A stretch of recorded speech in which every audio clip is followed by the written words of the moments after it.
mulai pelajaran hari ini langsung ya.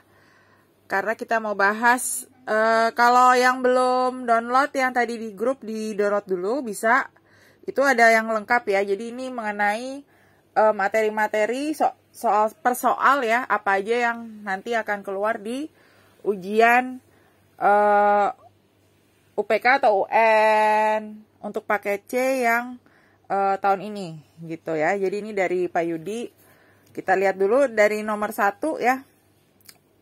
Nomor 1 itu di soal nomor 3 itu mengenai ya kamu langsung, kalau kalian bingung tuh langsung lihat aja di indikator soal, di bagian yang indikator soal itu kan yang lebih spesifik. Jadi kalau yang kompetensi dasar itu subbabnya gitu ya. Jadi kalau indikator soalnya itu yang lebih spesifik, soalnya itu mengenai apa. Jadi di sini dibilang bahwa untuk yang untuk yang kompetensi dasar ruang lingkup biologi yang pelajaran kelas 10 itu pertama adalah menentukan variabel percobaan. Nah, kemarin kan udah pernah Miss berkali-kali ya kalau variabel percobaan itu ada variabel bebas, terus ada variabel kontrol ya, terus ada variabel terikat gitu. Nah, kalau bebas, masih ingat ya apa? Bebas itu yang dibedakan. Sedangkan kalau kontrol itu yang sama ya dari percobaan tersebut. Sedangkan terikat itu adalah hasil yang diamati pada percobaan. Nah, sekarang kita lihat nih ada contoh soalnya. Nih kita lihat ada sekelompok peserta didik melakukan percobaan mengenai pengaruh air cucian beras terhadap tinggi tanaman jagung pada usia 4 minggu. Berarti semuanya pakai tanaman jagung ya, yang usianya 4 minggu. Nah, di sini kita lihat dari 5 kelompok tanaman yang dibedakan di sini adalah frekuensi penyiramannya. Ya, ada yang 2 hari sekali, ada yang sehari sekali dan seterusnya.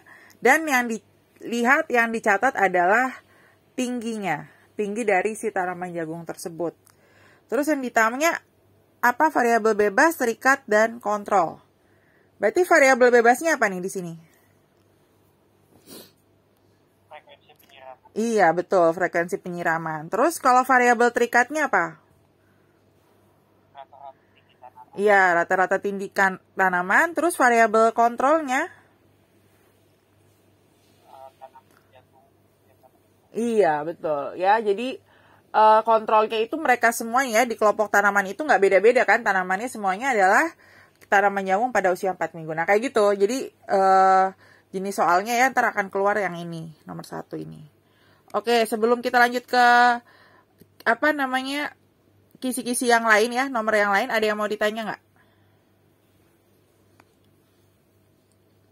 Kalau nggak ada kita lanjut ya ke kisi-kisi yang lain. Nah, ini kisi-kisi yang lain ini Miss sengaja ini nggak di Miss taro contoh soalnya, karena waktu itu pas pernah kita review itu kalian bisa lihat lagi ya, karena ini pelajaran kelas 10. Nah, sekarang kita bahas aja satu-satu. Jadi yang pertama di yang kisi-kisi yang kedua adalah mengenai tingkat keanekaragaman hayati, gen, jenis, dan ekosistem di Indonesia. Itu yang waktu itu pernah Miss bahas ya. Apa sih bedanya tingkat keanekaragaman gen, jenis ya. Gen itu berarti yang spesiesnya sama, cuma variasinya berbeda gitu ya. Misalnya contohnya kalau ada duren jenis apa, duren apa gitu ya. Nah itu masuk ke gen. Cuma kalau yang jenis berarti yang genusnya berbeda gitu ya. Genusnya sama, tapi jenis spesiesnya udah berbeda gitu. Misalnya ada dalam family, misalnya family kucing-kucingan gitu ya. Misalnya ada harimau, singa gitu. Nah itu udah keanekaragaman jenis. Waktu itu kan Miss pernah bahas banyak, kalian bisa cek lagi di yang review UN. Nah itu soal nomor 1 ya, soal nomor 1 di poin kisi-kisi nomor 2. Nah, nomor 3 itu adalah dapat menentukan nama takson dan dasar pengelompokan makhluk hidup. Dilihat lagi pelajaran kelas 10 ya, yang Miss pernah bahas juga. Biasanya dia misalnya ini ada individu, ada makhluk hidup seperti ini, dia masuknya ke dalam kelompok apa. Diperhatikan lagi yang pelajaran kelas 10. Sama juga dengan yang selanjutnya, dapat menentukan klasifikasi jamur. Itu berkali-kali juga ada kan, yang kemarin juga soal TO juga ada mengenai jamur. Terus nomor selanjutnya dapat menentukan klasifikasi tumbuhan berdasarkan ciri-ciri yang disajikan. Nah, itu misalnya berpembuluh, tidak berpembuluh atau apa ya, dicek lagi. Itu kan variasi soalnya banyak, Miss nggak bisa kasih pastinya apa. Terus yang nomor selanjutnya itu udah masuk ke hewan, yaitu dapat mengelompokkan hewan vertebrata berdasarkan ciri-ciri yang tampak. Nah, kalau vertebrata itu kan pilihannya cuma 5. Ya, cuma dari yang Pisces, terus abis itu amfibi, reptil, aves ya, unggas, dan terakhir adalah mamalia. Nah, itu kalian perhatikan ciri-cirinya itu masuk yang mana gitu. Itu tentang klasifikasi ya. Jadi ini bisa dilihat lagi pelajaran kelas 10 ya. Jadi pertama ada keanekaragaman, kedua penentuan takson, jamur ya, dia jadi ngasih tahu sendiri. Jadi kalian nggak usah belajar, nggak usah apalin yang lain selain jamur. Terus habis itu tumbuhan ya, klasifikasi tumbuhan. Baru yang terakhir itu yang vertebratanya, animalianya adalah mengenai vertebrata. Nah, sekarang kita lihat lagi contoh yang kedua, yang selanjutnya ya. Oke, yang selanjutnya itu di sini ada dibilang menganalisis komponen-komponen ekosistem dan interaksi antara komponen tersebut. Nah, itu yang kemarin itu ada decomposer ya, yang kemarin soal yang di TO mengenai decomposer. Nah, itu salah satu contohnya tuh seperti itu ya. Terus habis itu dia dapat menganalisis dampak interaksi makhluk hidup dalam ekosistem terhadap keseimbangan lingkungan. Biasanya soalnya kayak gini. Ini ada soal nih tahun 2019 tuh seperti ini ya. Yang ditanya peran komponen X dalam daur biokimia tersebut. X itu di sini. Bisa dilihat ya di sini. Nah, ya, ini gambar aslinya. Kalau kita lihat ya dari source itu gambar aslinya tuh seperti ini. Jadi X itu yang di sini antara si tumbuhan dengan fosfat yang ada di batu gitu. Nah, terus yang ditanya, ini jawabannya ini salah ya ini. Ini dari scanannya. Kita lihat peran komponen X dalam daur biokimia tersebut tuh apa ya. Jadi misalnya X itu fungsinya apa gitu ya. Kalau kita lihat kelinci berperan sebagai detritus. Nah, ini kan gambar X itu bukan nggak ada hubungannya sama kelinci, ya udah pasti salah, ya kan? Terus yang kedua, tumbuhan membentuk senyawa organik yang berbahan baku fosfor melalui asimilasi. Nah, itu benar. Jadi jawabannya itu karena dia hubungannya sama tumbuhan dan sama fosfor. Nah, ini pasti B jawabannya. Terus kayak yang C salah, fosfor dalam bebatuan menjadi penyedia fosfat dalam tanah dalam bentuk senyawa organik. Ini salahnya sebenarnya. Benar, fosfor itu mengalami pelapukan, tapi kalau dari batu itu bukan senyawa organik, tapi anorganik, ya. Nah, kalau dari makhluk hidup itu kan organik ya, kalau itu kan karena dari batu berarti anorganik. Terus fosfat organik dalam tanah akan terlarut di dalam air dan terserap oleh batuan. Ini salahnya, fosfat yang dalam tanah itu nggak diserap sama batu, tapi diserapnya sama si tumbuhan. Itu salahnya di situ. Ya, terus yang bangkai organisme mati akan diuraikan bakteri. Nah, ini nggak ada hubungannya kan sama bangkai ya, karena di sini X itu antara si siapa tumbuhannya dan si fosfor. Nah, ini gambar aslinya nih ya, gambar aslinya di situ. Oke, sampai di sini ada yang mau ditanya? Ya, nah ini bisa dilihat situ. Kalau nggak ada yang tanya, kita lanjut lagi ke selanjutnya. Nah, oke. Nah, selanjutnya di poin yang ke-8 ya, Miss nggak tulis contohnya. Nomor 8 itu menganalisa data perubahan lingkungan, pencemaran lingkungan. Nah, ini adalah soal esai. Dilihat ya, soal esai. Ya ini jadi paling itu dikasih apa kasus ya, studi kasus, terus kalian disuruh analisa gitu ya dampak perubahan lingkungannya karena kasus tersebut tuh misalnya apa gitu ya. Misalnya kalau apa namanya terlalu banyak kendaraan berarti ntar ada CO gitu ya dan seterusnya. Jadi kalian ini Miss juga nggak bisa kasih contohnya apa karena kan dia nggak spesifik. Jadi kalian nanti pas ngerjain dibaca soalnya terus kasih analisanya. Itu nomor 8. Terus sedangkan kita lanjut lagi ke nomor 9 ya. Nomor 9 bentar nih Miss gedein dulu.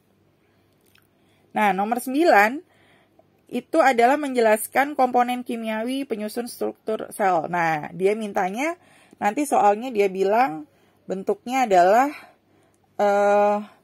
menentukan organel sel beserta fungsi, ya kan? Nah, nanti dilihat dulu nanti pas ngerjain soal masuknya ke organel sel tumbuhan atau yang hewan ya. Kalau tumbuhan itu biasanya bentuknya kotak dan ada dinding selnya dan bentuknya sedangkan kalau yang hewan itu kan bentuknya nggak tetap ya karena dia nggak ada dinding sel. Nah nanti kalian pelajari lagi di dalam organel sel itu apa pelajaran kelas 11 tuh kalau nggak salah ya.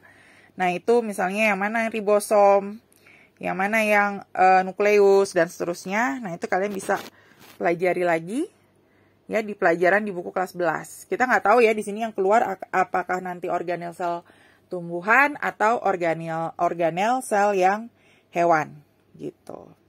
Terus di poin yang selanjutnya, poin nomor 10 itu ada 2 poin ya, mengenai struktur jaringan tumbuhan. Nah, di sini ada yang PG. Kalau yang PG itu kan jaringan tumbuhan macam-macam. Kita mulai dari epidermis, meristem, epidermis, terus jaringan dasar, nanti jaringan berpembuluh ya, jaringan angkut dan seterusnya. Kalian bisa lihat di buku kelas 11 ciri-cirinya. Biasanya itu nanti ada ciri-cirinya misalnya satu selnya bentuknya seperti ini. Terus habis itu rapat atau enggak. Ya fungsinya apa dan seterusnya. Nah itu bisa dilihat di buku kelas 11 ya mengenai jaringan tumbuhan. Ini kan Miss nggak tahu yang keluar apa.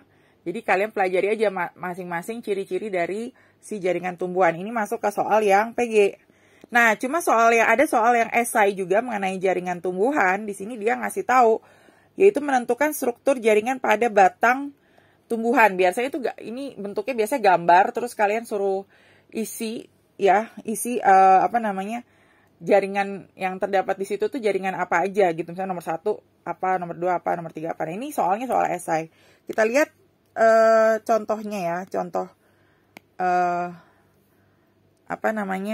gambarnya seperti apa. Nah ini di sini yang nggak ditulis di sini adalah strukturnya itu batang tumbuhan apa. Kan batang tumbuhan itu ada 2 jenis. Yang pertama monokotil ya, yang kedua adalah yang dikotil. Kita nggak tahu. Mungkin dia juga nggak akan ngasih tahu di situ di dalam gambarnya biasanya kan. Nah ini ya bisa dilihat di sini. Kalau dikotil itu gambarnya jelas. Biasanya bentuknya kayak gini. Ada tengahnya, terus udah kelihatan floem silemnya. Sedangkan kalau monokotil tuh bentuknya tersebar. Seperti yang di sini. Yang di bawah ini tuh yang monokotil nih ya. Ini yang, kalau kita bandingin ini yang monokotil. Ya jelas kalau ada yang ada kambium itu adalah yang dikotil. Nah nanti biasanya ini nggak ada tulisan-tulisan silem floemnya. Kalian justru suruh tulis gitu yang nomor 1 apa, nomor 2 apa gitu. Cuma ada tulisan nomornya ya. Jadi ingat aja kalau gambarnya jelas, misalnya kayak gini, itu pasti yang dikotil nih ya. Ini dikotil, ini juga dikotil. Sedangkan kalau monokotil itu gambarnya itu lebih menyebar ya, itunya letak silem floemnya nggak ada kayak gini. Karena kan yang kayak gini tuh sebenarnya yang kayak buletan ini, ya buletan yang ini tuh kan adalah si kambiumnya kan. Nah perbedaan monokotil dan dikotil kan nggak ada kambium. Jadinya di yang monokotil gambarnya lebih menyebar. Gitu ya si jaringan-jaringannya. Nah ini tinggal dipelajari lagi di buku kelas 11 juga ada itu ya. Oke, sampai di sini ada yang mau ditanya nggak? Kalau nggak ada kita lanjut lagi ya. Kita lanjut lagi. Oke, nah kita lanjut lagi. adalah yang ini mengenai kita udah masuk kelas 11 ya, setelah tadi jaringan hewan tumbuhan, selanjutnya itu adalah mengenai jaringan hewan. Nah, ini Miss zoom dulu. Nah, ya bisa dilihat di sini yang pertama itu mengenai jaringan hewan, dia udah ngasih tahu pastinya apa yang akan keluar, yaitu mengenai jaringan otot. Dia bilang ya mengenai jaringan otot di situ. Nah, bisa kita lihat ya di sini jaringan otot tuh biasanya perbedaannya ya. Kan dapat membedakan karakteristik jaringan otot. Kan jaringan otot ada 3, yaitu otot polos, rangka, jantung ya. Kalian udah pernah pelajari kelas 11. Nah, ini bisa aja dari gambarnya. Manakah yang ini, misalnya ada gambar yang ini, misalnya yang pertama yang otot polos. Terus ciri-cirinya apa? Atau apa gitu ya. Yang jelas ini kalian harus pelajari ininya dulu, gambarnya. Bisa dilihat di situ kalau otot polos itu bentuknya pipih ya. Ya, terus habis itu ada di setiap itunya ada inti selnya 1, sedangkan otot lurik tuh bentuknya seperti itu ya, kayak silinder. Dan memiliki lebih dari 1 nukleus di tiap silindernya itu. Sedangkan kalau otot jantung itu seperti gabungan antara otot lurik dengan otot polos. Bisa dilihat di situ ya. Dia bentuknya mirip kayak otot lurik, tapi bisa dilihat seperti itu, ada bercabang-cabang dan lain sebagainya. Nah, itu kalian juga bisa lihat dari perbedaannya ya, bentuk selnya, aktivitasnya mana yang kalau otot rangka kan itu disadari ya, sedangkan kalau otot yang polos itu refleks sama dengan otot jantung gitu ya. Terus kita lihat di situ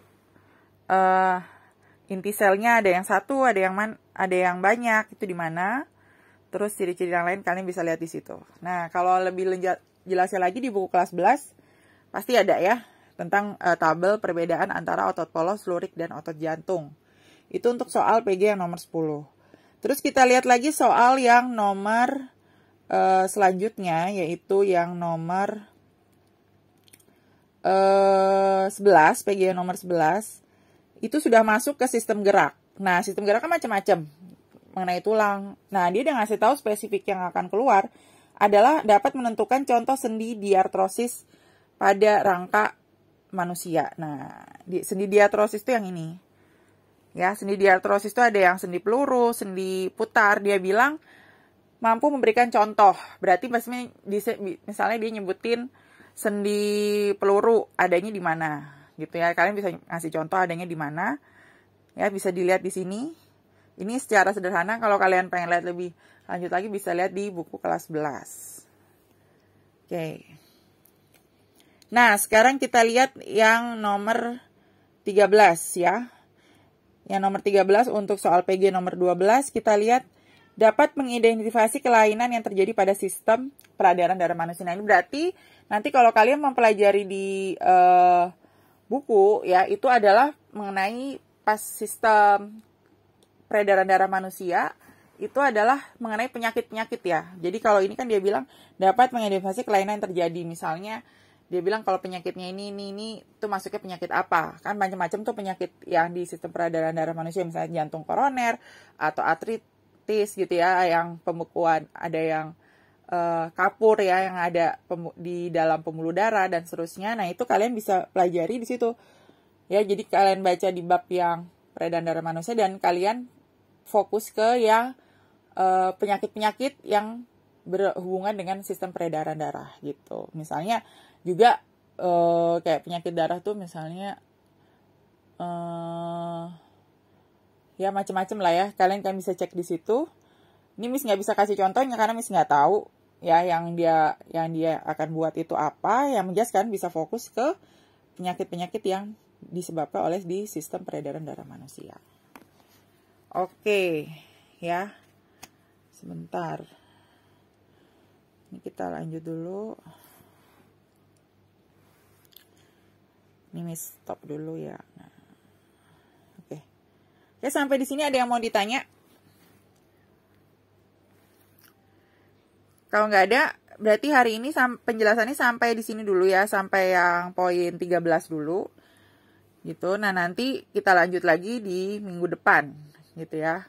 Nah, nanti kalian juga bisa baca-baca lagi yang di poin-poin yang tadi PDF yang Miss kasih di grup gitu ya. Kalau kalian bisa baca selanjutnya, kalau ada yang nggak ngerti misalnya ini apa ya contoh soalnya, ini apa contoh soalnya, nanti bisa langsung tanya Miss pas Miss bahas yang nomor selanjutnya, nomor kisi-kisi selanjutnya gitu ya. Oke, hari ini sampai di sini dulu. Kita nanti Miss videoin, jadi nanti Miss kasih videonya setelah Miss upload. Oke, sampai di sini dulu. Selamat siang semua.